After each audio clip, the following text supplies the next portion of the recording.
Let me ask you about the birther thing, because I'm curious about that. Yeah. One day, right before the general election, he just dropped it. A tactical retreat. And what did you make? And do you believe he dropped it permanently, or because we hear stories he still plays with it once in a while. He still picks at it. That Obama was born in Indonesia, he was born in Kenya. This absurd idea that a white woman from Kansas would purposefully go over to Africa or Indonesia, have the kid, come back, have it falsely recorded in the Honolulu newspapers that her baby's born, then name the kid Hussein Obama. You know, I mean, it's just, you know, Barack Hussein Obama. It's insane. And nobody who isn't a racist would make a claim like that. Right. That's what I believe. In Unhinged, I described the event you're talking about at Trump Hotel, where he had all these veterans come, and then he says, Barack Obama was born in the U.S. That's it. And he felt that he put the birther movement to bed. Is he to bed with it? No, but behind the scenes, they were forcing him to say that. And he didn't want to. He did it very, very begrudgingly. Do you think he's going to use it again? Probably. I just want him to come out and say he never said it. Multiple news reporters. Oh, you think he'll lie? I think he'll lie, and if he does, he'll be embarrassed because the tape will come out to show exactly what he said. Let's talk about what happened to you. Somewhere along the lines, I think he betrayed his relationship with you, Trump. He dropped his support for you or something. How did you end up in the Situation Room with General Kelly, with the door locked, and you're basically almost being guillotined, like you're going to get fired so fast and run out of there so fast you can't say a word? Yeah.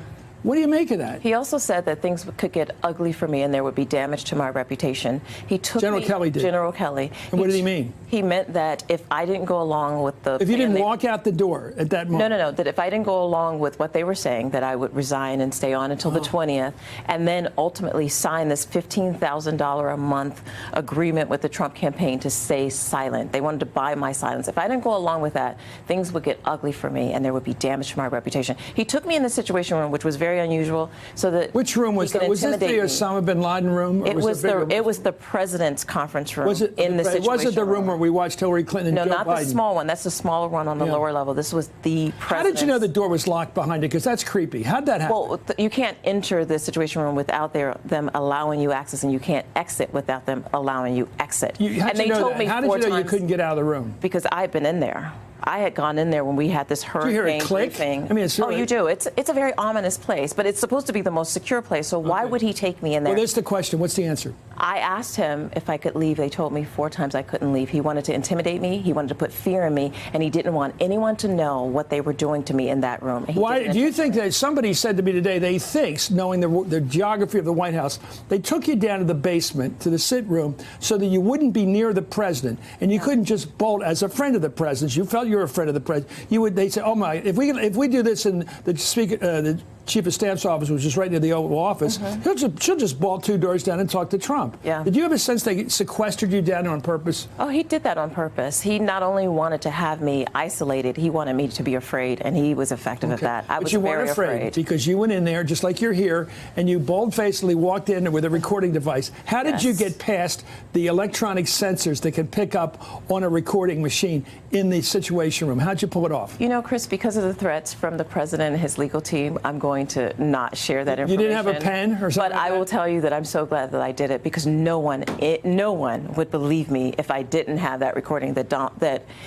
General Kelly said that he runs the White House and not the president. He's in control. The staff answers to him and not the president. No one would believe that he would say that Donald Trump is being puppeted. When you got this, my mind's jumping around here. There's so much working on this today. It took hours. But, you know, when you were listening to that tape finally after you published Unhinged, after you published, I don't mind showing it off. We sell books here. You go out, you listen to the tape, and you finally get to hear him saying this awful, racially derogatory stuff multiple times in this 3 minutes you listened to.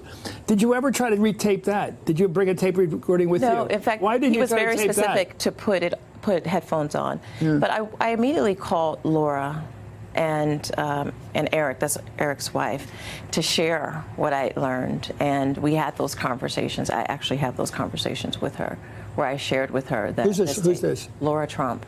Yeah. I called her to tell her what I heard and what was happening. And she wasn't surprised. She was just kind of in damage control mode. Let's talk about this non-disclosure thing. The only thing I know about non-disclosure is you're a public employee. You're paid by the United States government. The idea of a non-disclosure would only be if you made a separate I guess, a contract, and I don't think you could ever be required to sign a contract as a public employee. What is this about the Trump people saying they've got a non-disclosure signed by you? Not by me. In fact, they presented me this NDA. They brought it to my office. They refused to allow me to take a copy. What was your get on that? What would you get out of that? The moment they said I couldn't show it to my attorneys, I knew that it was unethical. What would you get out of signing something like that? It was because Donald Trump was tired of the leaks, and he thought that if he had these agreements, that he could put fear in people and they would stop leaking. But it didn't stop the leakers. Hey there, I'm Chris Hayes from MSNBC. Thanks for watching MSNBC on YouTube. If you want to keep up to date with the videos we're putting out, you can click subscribe just below me, or click over on this list to see lots of other great videos.